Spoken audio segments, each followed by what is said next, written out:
You can't just stay in the corner after hitting down the line. If they return wide, no one is fast enough to cover that distance. Alright, today we're going to talk about serve and third ball attack tactics. First tell me, what are your go-to tactics? I usually use a hook serve, either cross-court or deep to the backhand. Okay, you serve and I'll receive. Let's see how you handle the next shot. Attacking the forehand, that's a good tactic. Most players won't be able to react in time. Again. This tactic is very sound because you're serving topside spin, which means my return has very little spin and I can't generate my own. Plus, the ball kicks up high. When I just block it, you can attack it easily. I can't add spin because you aren't serving backspin. I can only brush it forward, which allows you to use my pace. Then when I return to your forehand, you're already covering the cross-court angle, right? So, where's the weak point in this tactic? The weak point is if the return goes to my forehand with a wide angle, I might be too slow to react. I see, so a direct return to your forehand is the problem. Serve one more.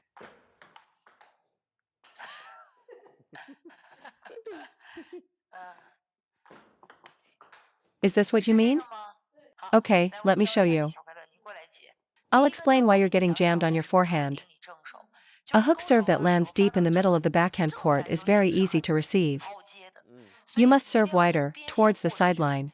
A return from that angle will be much harder to direct back to your forehand. From a wider serve, the return is more likely to go into the net or off the table, right? So the issue is your serve placement. Let's break this down step by step. You're serving to their backhand where they can stand still and hit, which makes it very easy for them to counter down the line. However, if you serve wide to the sideline, their return will be jammed and go into the net. If they feel jammed, they'll try to lift the ball more, which will likely cause them to hit it long. So, if I serve to your backhand corner and you give me a simple return, I'll keep serving there. But if you start to counter effectively, I have to change my placement. Remember, when serving this topside spin wide, if your opponent hits too hard, the ball will go out. If they try to make soft contact, they'll get jammed and hit it into the net. That way, even if the return comes to your forehand, you won't be caught off guard like before. That's the first issue. You have to start by fixing your serve. The second problem is that your ready position after the serve is too far to the backhand side. The bigger problem with that positioning is your center of gravity is off balance and your whole body is angled sideways. You see, you recover at an angle, which sets you up to attack the backhand like this. You need to keep your legs and center of gravity facing forward, square to the table. This will make your forehand transition smoother. Right now you're sideways, which is why you're off balance when you move to your forehand. Your body must face forward, and your right foot needs to be positioned near the center line. I was just telling a student this. Your right foot is too far to the left, leaving your forehand wide open. Position your body to face the ball, don't be afraid.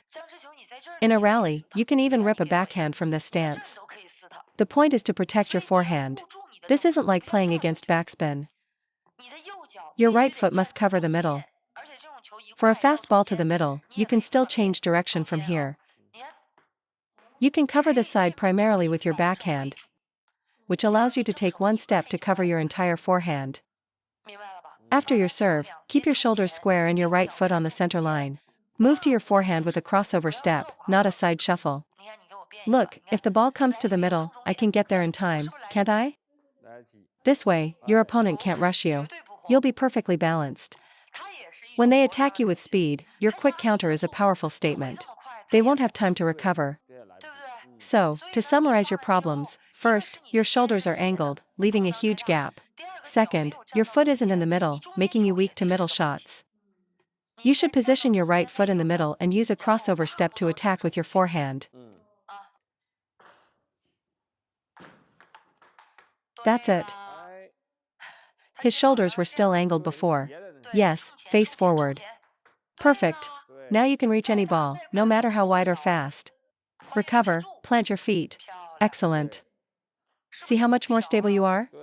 Before, coming from that backhand angle made you feel jammed and unable to reach.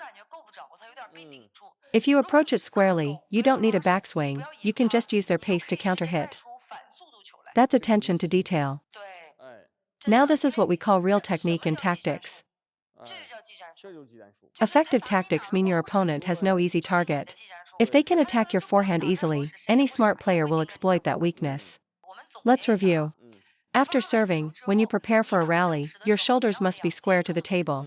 Don't recover at an angle, it makes your backhand awkward. You'll also be too slow to reach your forehand and middle. Recover to a neutral stance with your feet parallel and right foot on the center line. Use a crossover step for the forehand and a direct punch for the backhand.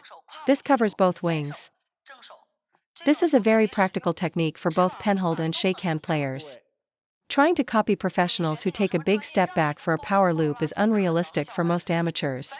When your opponent is moving you from backhand to forehand, you have no time for a big wind-up.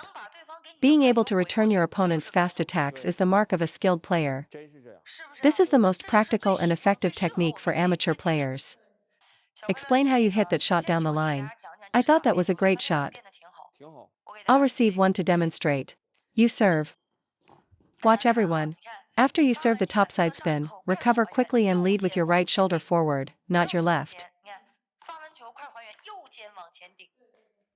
At this point, you don't need to create any arc on the ball. It's just a forward pushing motion, like a penhold backhand. Imagine your hand is a penhold paddle. When the ball comes, treat it like a backhand block or push. Just push forward through the ball. Don't create any upward arc at all. I see this problem with many students. When hitting, for example, a forehand, your forearm can move forward, down, or up. The same applies to the backhand. You need to understand that the backhand stroke can be directed downwards, forwards, or upwards. A shot like changing direction down the line is a purely forward motion. There is no upward movement. If you try to use your normal backhand drive, you'll hit it long. Exactly. Just use their pace and punch it forward to go down the line. After you hit that shot down the line, what's next? You have to move to the middle. Let me demonstrate. Watch. After you serve, I change direction, and immediately I'm positioned here in the middle. Look, I hit it down the line and recover here. Now I'm ready to continue the rally. You can anticipate their next return, which will most likely be a weak, floating ball. Can they really hit another strong loop? A player at that level is beyond our scope. So every time you change direction and go down the line, your body must move towards the middle. Let me show you again. For example, I go down the line, and then I move. You have to be here. From this position, you can either block or counter loop just by extending your arm. You can't just stay in the corner after hitting down the line. If they return wide, no one is fast enough to cover that distance. Think about that match between the pro players the other day. Why was his counter loop so accurate? Because after he changed direction down the line, he instinctively moved to the middle. He counter looped from a stationary position. He wasn't moving to hit the shot. He has completely mastered this concept. Go down the line, then move to the middle. Don't worry about them hitting a sharp backhand angle. They can't hit it that wide. From the middle, you can block their backhand with a shift of weight, and counterloop anything to your forehand. The challenge now is that we need to be able to serve effective topside spin. Let me explain. Now, try to change direction, but serve me a backside spin serve. Is that easy to do? No, it's not. Exactly. Because I can add heavy spin, you're on the defensive when you try to change direction. If you're a little late or I loop with more angle, you won't be able to time it correctly. Therefore, when you're looking to change direction, you should choose to do it against a topspin ball. Against topspin, you can just punch it flat. For beginners, use a fast, long serve. Intermediate players can use a left side spin serve or a right side spin, hook, serve. The key is, when you want to change direction, primarily serve topside spin. Because a loop against your backspin serve will have heavy spin, and if you don't close your paddle angle perfectly, you can't change the direction. Even if you manage to hit it, the shot will lack quality and they will attack it. So for long serves to the backhand, focus on topside spin to simplify the incoming return spin. 对， Then you can attack it with power and change direction effectively. 发力去变现。 That's how you can generate speed and quality on your attack. 是的。 If you serve backspin, you're just setting a trap for yourself.